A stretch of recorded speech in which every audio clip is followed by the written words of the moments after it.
A história de um país nem sempre é escrita apenas nos livros didáticos, naquelas narrativas lineares e limpas que a gente aprende na escola. Com certeza não. Muitas vezes, os capítulos mais decisivos São redigidos em documentos jurídicos massivos, né? Escondidos sob uma montanha de termos técnicos e jargões processuais. E se a gente parar para pensar no impacto de um documento de exatas 1991 páginas... É um volume assustador. É um texto colossal. E ele narra, detalhe por detalhe, a visão da mais alta corte do país sobre um dos momentos mais tensos e críticos da história recente do Brasil. E é exatamente essa montanha de informações que temos em mãos para o nosso mergulho profundo de hoje. E olha, é um material que exige um fôlego tremendo para ser compreendido na sua totalidade. Não estamos falando de um mero resumo de fatos ou de uma crônica política. É um acórdão histórico. Sim. Ele consolida anos de investigações, depoimentos cruzados, quebras de sigilo e embates jurídicos de um nível altíssimo. Exatamente. O tema dessa nossa exploração aprofundada é o Acórdão do Supremo Tribunal Federal, o STF, datado de outubro de 2025. Ele se refere à ação penal 2668. Isso mesmo. E a nossa missão aqui é ser o guia de quem nos ouve nesse labirinto jurídico. Nós vamos analisar as acusações que foram estruturadas pela Procuradoria-Geral da República, ouvir com o mesmo peso e a mesma atenção as defesas de cada um dos envolvidos e, no fim, compreender a arquitetura desse veredito histórico. Um veredito que condenou um ex-presidente da República, além de altos membros do governo e das Forças Armadas. Mas antes de darmos qualquer passo nessa análise, a gente precisa estabelecer as regras do jogo para a nossa discussão. É um aviso fundamental e cristalino. Muito necessário. Este material contém temas politicamente muito sensíveis, que envolvem espectros de direita e de esquerda. A nossa missão aqui é estritamente neutra e imparcial. Nós não tomamos partido, não endossamos as visões da acusação e nem da defesa, e não expressamos opiniões políticas. De forma alguma. Nosso único objetivo é relatar de forma puramente objetiva os fatos e os argumentos exatamente como constam no documento oficial do STF que a gente está analisando, respeitando todas as perspectivas apresentadas. Essa clareza é essencial para quem nos acompanha. O nosso foco será puramente analítico. Vamos extrair o como e o porquê das decisões tomadas pelo tribunal, sabe? Exato. O objetivo é que a nossa audiência possa compreender a espinha dorsal desse julgamento, as teses de ambos os lados e a fundamentação da corte, traduzindo o peso dessas manobras legais para uma linguagem clara e bem acessível. Focando no precedente que tudo isso cria para o país. Certo, vamos destrinchar isso. O documento começa estabelecendo o terreno, listando 4 crimes centrais que estruturam toda a peça de acusação. E são crimes de uma gravidade imensa. Muito pesados. Primeiro, organização criminosa armada. Segundo, abolição violenta do Estado Democrático de Direito. Terceiro, golpe de Estado. E quarto, dano qualificado ao patrimônio público, somado à deterioração de patrimônio tombado. É uma lista que, no direito penal, carrega um peso colossal. E o que é fascinante aqui é como o tribunal, guiado pela denúncia da Procuradoria-Geral da República, a PGR, rejeitou logo de cara a premissa de que os eventos foram incidentes isolados. Como se fossem explosões espontâneas, né? Exato. A PGR desenhou uma linha do tempo contínua. Segundo os autos, o marco zero não foram os autos de vandalismo do dia 8 de janeiro de 2023. Eles puxaram bem mais para trás. Muito mais. A PGR retrocede até julho de 2021. Eles argumentam que houve um desenvolvimento permanente e estável de ações que, culminaram naquelas invasões. Mas espera aí, como a PGR consegue provar, ou pelo menos argumentar com base legal, que uma transmissão ao vivo na internet lá em 2021 foi, na verdade, o início de uma engrenagem que só resultou em uma invasão física 2 anos depois? Parece um salto enorme, né? Parece um salto interpretativo gigantesco ligar um discurso a um ato de vandalismo futuro, assim, direto. E esse é, na verdade, um dos grandes debates jurídicos do acórdão. A acusação utilizou o conceito de preparação de terreno. A tese é que a descredibilização sistêmica era um pré-requisito necessário para inflamar a base e justificar medidas de exceção. Entendi. Para sustentar que isso não era só uma coincidência de narrativas, a PGR precisou demonstrar que havia uma estrutura, uma divisão clara de tarefas. Eles precisavam provar que não era apenas retórica política, mas uma operação coordenada utilizando a própria máquina pública. E aí que entra aquela divisão por núcleos de atuação que o documento detalha de forma exaustiva. Isso. É como se a gente olhasse para um tabuleiro de xadrez institucional, onde a acusação afirma que cada peça foi movida usando a estrutura do Estado brasileiro para atacar o próprio Estado. Como exatamente a PGR mapeou esse tabuleiro de xadrez? A estrutura foi dividida apontando funções muito específicas, criando uma verdadeira hierarquia de responsabilidade, sabe? No topo, o que eles chamaram de núcleo de liderança, que a acusação atribui diretamente ao então presidente Jair Messias Bolsonaro. O líder do grupo, segundo a denúncia? Exatamente. E logo abaixo dele, operava um núcleo formado pelo alto escalão do governo e por militares com cargos muito estratégicos. O documento cita o general Augusto Heleno, no Gabinete de Segurança Institucional, o GSI. O general Braga Neto também, certo? Sim, atuando na Casa Civil e na Defesa. O general Paulo Sérgio Nogueira, no Comando do Exército e posteriormente na Defesa. E o almirante, Almir Garner, que era o comandante da Marinha. Mas a narrativa da acusação não se restringe apenas aos fardados de alta patente. Há um braço inteiro dedicado à informação, pelo que eu li. O documento aponta um núcleo focado em inteligência e segurança. Precisamente. E esse braço seria encabeçado por Alexandre Ramagem, comandando a Agência Brasileira de Inteligência, a ABIN, e Anderson Torres, no Ministério da Justiça e Segurança Pública. Os dois provendo a parte logística e informacional. Sim. A PGR argumenta que esse núcleo fornecia todo o suporte tático. E conectando todas essas instâncias ministeriais, militares e de inteligência, atuando como principal interlocutor... O Mauro Cid. Ele mesmo, o ajudante de ordens da presidência. Ele era o fio condutor das mensagens entre todos esses núcleos, segundo a acusação. Bom, todo mundo lembra das manchetes sobre a minuta do golpe e todas aquelas reuniões vazadas. Mas o que chama a atenção neste documento de quase 2.000 páginas é como o STF pesa tudo isso juridicamente. É o enquadramento legal que importa ali. Exato. Vamos avançar na cronologia porque a acusação chama de atos executórios. A PGR aponta que o plano começou com a disseminação de narrativas sobre a vulnerabilidade das urnas. Eles citam aquela live de julho de 2021, a famosa reunião ministerial de julho de 2022. Aquela com os embaixadores estrangeiros também. Configura o crime de golpe, correto? Correto. O discurso sozinho esbarra na liberdade de expressão. E é por isso que a acusação avança para o que descreve como o uso indevido da máquina pública. O acórdão detalha a instrumentalização da ABIN sob a gestão do Ramagem. Ah, a história do First Mile. Sim, o documento dedica várias páginas ao uso desse software israelense, o First Mile. A acusação afirma que ele não foi usado para inteligência de Estado padrão. E sim para quê, especificamente? Para rastrear a geolocalização de adversários políticos, ministros do Supremo e jornalistas. Eles estariam criando dossiês para facilitar o monitoramento num eventual cenário de ruptura. Usando a estrutura do Estado contra cidadãos? Na visão da acusação, sim.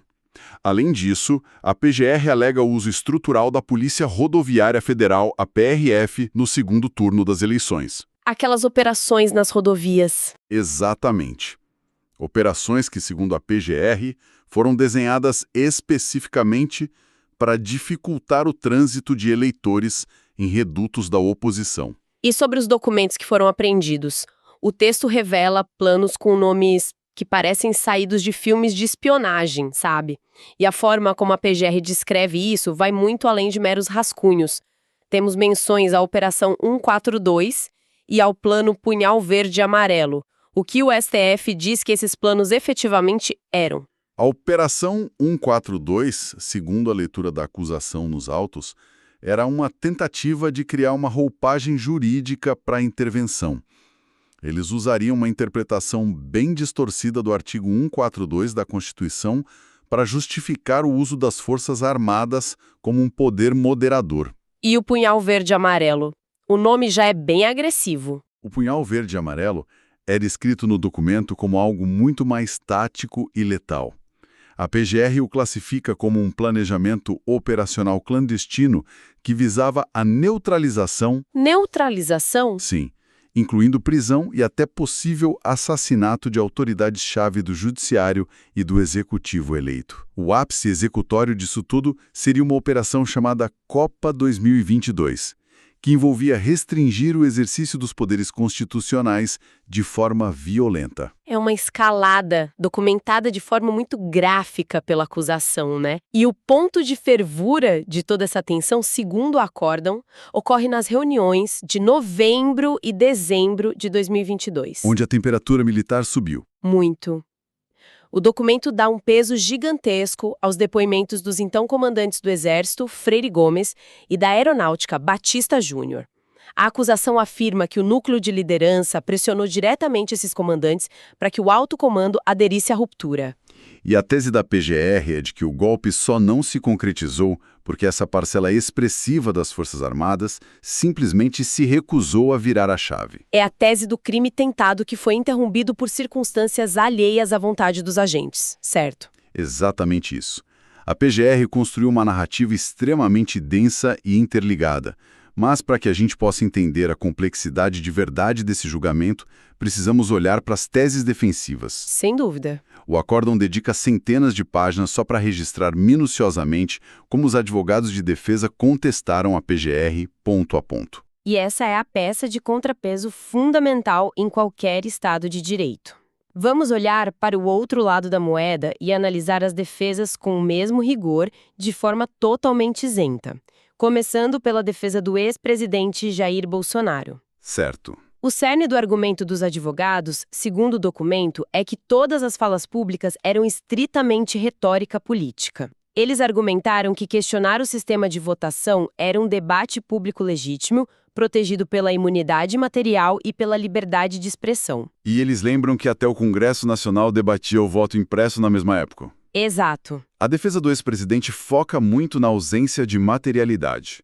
O argumento central é de que atos preparatórios não são puníveis no direito penal brasileiro. Como assim atos preparatórios? Debater cenários em reuniões, mesmo que de forma acalorada, ou possuir minutas que não foram assinadas, não configura o início da execução de um crime de golpe de Estado. A execução exigiria violência ou grave ameaça de forma direta e imediata, o que não houve naqueles momentos. E eles também usaram o argumento do distanciamento geográfico, não é? Sim, Bolsonaro havia deixado o país antes do dia 8 de janeiro. A defesa sustentou a total impossibilidade de estabelecer um nexo causal entre ele, estando na Flórida, e a multidão que quebrou os prédios públicos em Brasília. O argumento de que nenhum decreto foi de fato assinado tem um peso jurídico real. E essa linha de defesa sobre a falta de materialidade se estende de maneiras muito específicas para cada um dos outros réus. Tomemos o caso de Anderson Torres, ex-ministro da Justiça. A minuta encontrada na casa dele... Isso, a defesa dele atacou a validade daquela minuta com laudos técnicos. Eles apresentaram laudos demonstrando que o documento sequer continha as impressões digitais dos acusados. Argumentaram que era um papel descartável... Um rascunho sem valor. Sim, possivelmente um texto qualquer impresso da internet que chegou às mãos dele, sem nenhuma validade jurídica ou status de documento oficial. E sobre o uso da Polícia Rodoviária Federal? Torres negou veementemente ter instrumentalizado a PRF. Ele apontou que o planejamento de segurança para as eleições foi institucional e descentralizado. Além disso, a viagem de férias dele aos Estados Unidos estava programada e autorizada muito antes do dia 8 de janeiro, provando que ele não coordenou a omissão da segurança de forma intencional. E o general Paulo Sérgio Nogueira? Como a defesa dele rebateu a acusação de que ele tentou cooptar o Exército? A defesa de Nogueira inverteu completamente a narrativa da acusação. Eles argumentaram que a atuação dele foi, na verdade, apaziguadora. Apaziguadora. Ele teria trabalhado ativamente para evitar qualquer ruptura. A defesa diz que ele chegou a sugerir discursos para que o ex-presidente reconhecesse publicamente o resultado das eleições, tentando desarmar os ânimos radicais nos acampamentos. Então, o que a acusação viu como pressão, a defesa leu como tentativa de controle. Exatamente. Eles categorizaram a ideia de que ele teria pressionado os outros comandantes como uma interpretação equivocada de debates normais entre o comando militar em tempos de crise institucional. O que nos leva ao general Augusto Heleno. A PGR deu muito foco a uma agenda manuscrita apreendida com ele. A famosa caderneta. Isso. Mas a defesa contra-argumentou que aquilo não era um plano de ação, e sim diários pessoais. Pensamentos desconexos de um homem fazendo anotações privadas, sem cronologia ou viabilidade tática nenhuma. E sobre a reunião ministerial onde ele falou em infiltrar agentes da ABIN, a defesa alegou que ele estava apenas descrevendo atribuições rotineiras de inteligência de Estado para monitorar ameaças. E que, ao fim de dezembro, ele simplesmente foi para casa, encerrando suas funções. E o almirante Almir Garnier? Ele seguiu uma linha parecida de ausência de provas materiais. Sua defesa destacou que não havia absolutamente nenhum registro, ordem, e-mail ou comunicação de que ele tenha colocado tropas da Marinha em prontidão para um golpe. Nem uma única mensagem ordenando a tropa. Nenhuma. Argumentaram que o comportamento dele nas reuniões foi passivo, que ele não expressou adesão prática a nenhum plano. A PGR não teria conseguido provar um nexo causal entre o silêncio dele em uma reunião e os atos de 8 de janeiro. E a resposta de Alexandre Ramagem sobre a tal ABIN paralela e o uso do sistema First Mile? A defesa de Ramagem foi extremamente técnica nesse ponto. Alegaram que ele, na verdade, ao assumir a ABIN, determinou investigações e auditorias internas para verificar a legalidade dos contratos da ferramenta First Mile. A ferramenta já existia na agência, então? Sim, já era usada antes da gestão dele. E sobre os documentos de texto apreendidos no computador dele questionando as urnas, a defesa argumentou que eram apenas compilações de informações para subsidiar o debate público que o executivo estava travando com o legislativo. Uma atividade de assessoria. Exato. Uma assessoria política comum, não um plano clandestino de desestabilização. E além de contestar os fatos um por um, a defesa também construiu uma barreira procedimental fortíssima. No campo do direito penal puro, eles tentaram usar o princípio da consunção para aglutinar as acusações, certo? Perfeito. O princípio da consunção. Que é aquela ideia de que o crime de abolição violenta do Estado seria absorvido pelo crime de golpe de Estado. Se conectarmos isso ao quadro geral, o princípio da consunção sugere que, se um crime menor foi apenas um meio necessário para cometer um crime maior, o réu só responde pelo maior, evitando uma dupla punição pelo mesmo fato. A essência de todas essas defesas somadas era criar um muro intransponível entre o discurso político abstrato e a violência física concreta.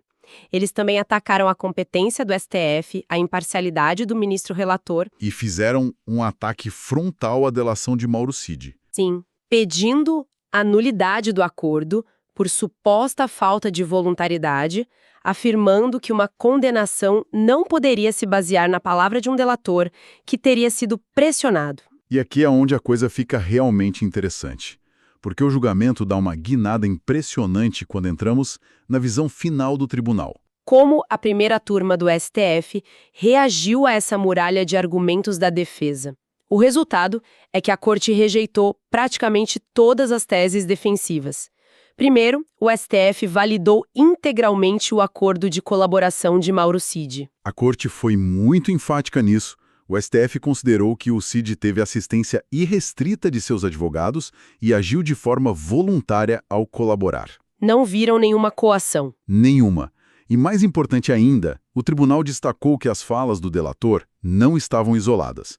Elas foram amplamente corroboradas por provas materiais independentes levantadas pela Polícia Federal. Triangulação de antenas de celular e milhares de mensagens telemáticas.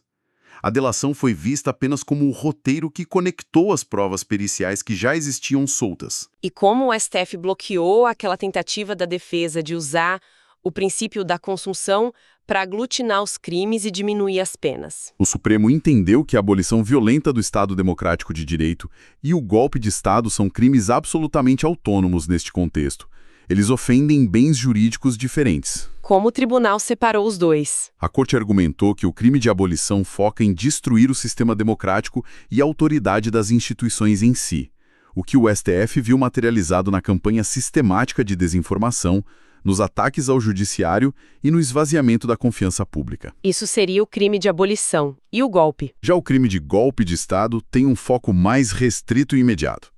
É depor o governo legitimamente eleito, o que se materializou na tentativa de impedir a posse presidencial e nas ações do dia 8 de janeiro. Como atacavam frentes diferentes do Estado, as penas deveriam ser somadas. É o que o direito chama de concurso material. Foi também assim que o tribunal estabeleceu o tão debatido nexo causal, conectando as narrativas que começaram lá em 2021 à violência de 2023. O STF concluiu que a turba que invadiu os prédios não surgiu do nada. Não foi um raio em céu azul. Não, ela foi intelectualmente, logisticamente e financeiramente alimentada pela máquina estatal gerida pelos réus. E essa interpretação resultou em condenações históricas. Os números fixados pela primeira turma são pesadíssimos. Quais são as penas exatas que o documento nos traz? As penas refletem a gravidade que a Corte atribuiu à quebra institucional.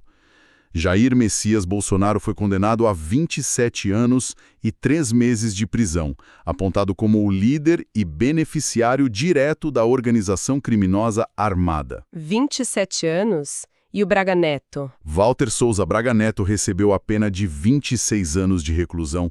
Anderson Torres e o almirante Almir Garnier Santos foram condenados a 24 anos cada um. O general Heleno? O general Augusto Heleno recebeu uma pena de 21 anos. O general Paulo Sérgio Nogueira foi sentenciado a 19 anos.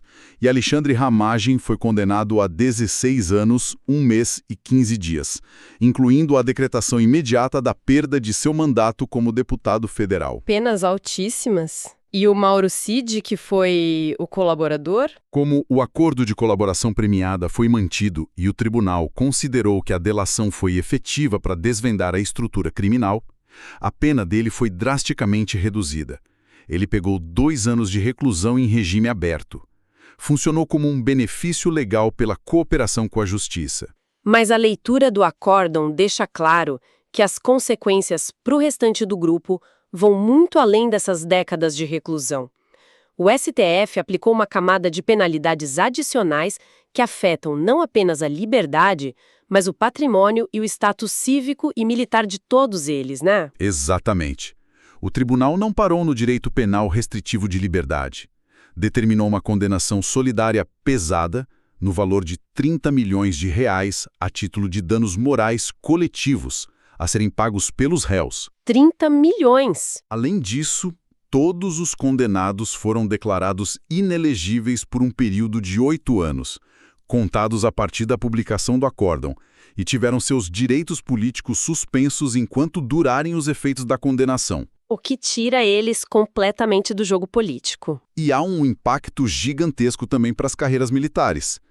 O STF determinou a comunicação imediata ao Superior Tribunal Militar para análise da perda de patentes e postos dos oficiais generais envolvidos.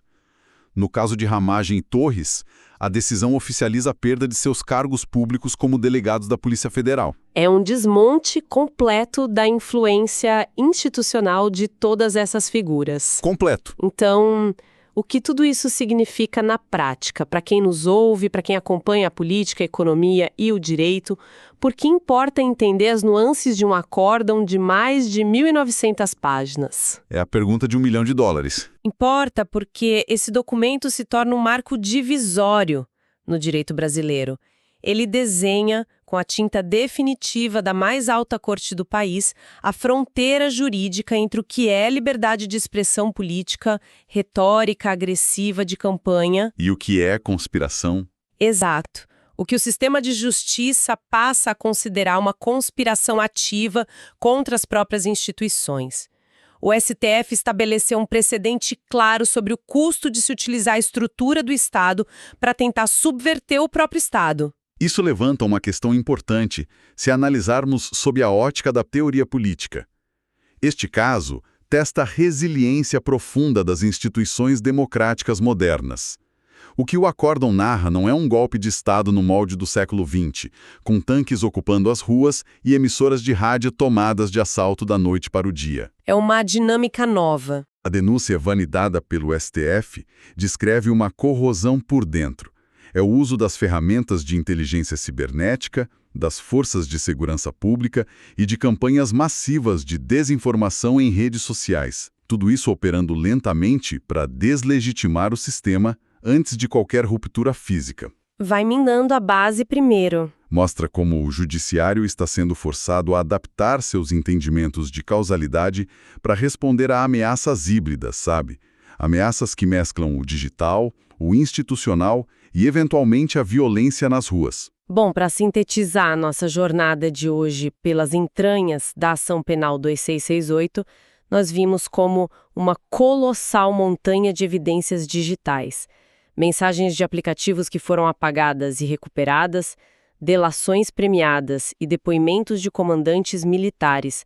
Tudo isso foi interpretado pelo STF. É um quebra-cabeça enorme. A acusação montou esse quebra-cabeça complexo que uniu reuniões muito tensas em gabinetes ministeriais aos atos de depredação na Praça dos Três Poderes.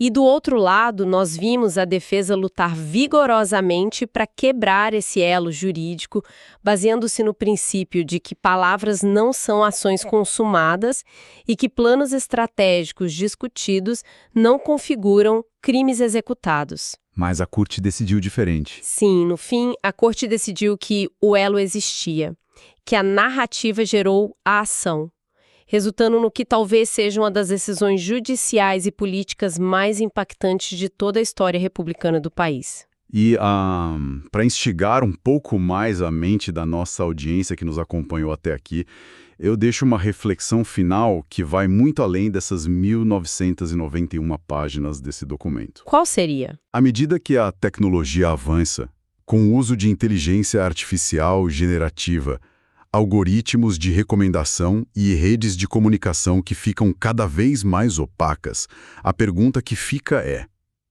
como os sistemas jurídicos do futuro conseguirão distinguir perfeitamente entre campanhas digitais de desinformação puramente eleitorais e a preparação orgânica real para uma ruptura democrática? É uma linha muito tênue. Onde termina a polarização extremada e começa o dolo, a intenção criminal de abolir o Estado de Direito no ambiente virtual.